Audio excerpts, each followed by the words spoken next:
சட்டவிரோத செயல்களுக்கு உதவும் இலங்கை அகதிகளுக்கு எதிராக நடவடிக்கை எடுக்கப்படும் என தமிழக கடலோர பாதுகாப்பு குழுமத்தின் போலீஸ் மா அதிபர் சொக்கலிங்கம் எச்சரிக்கை விடுத்துள்ளார்.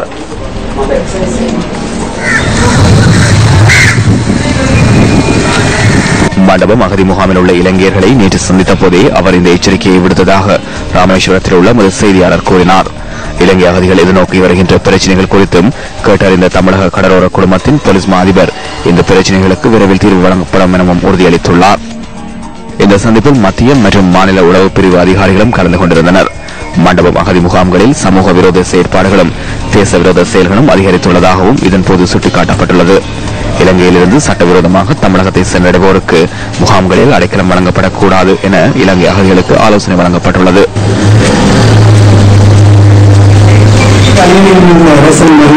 நடவடிக்கை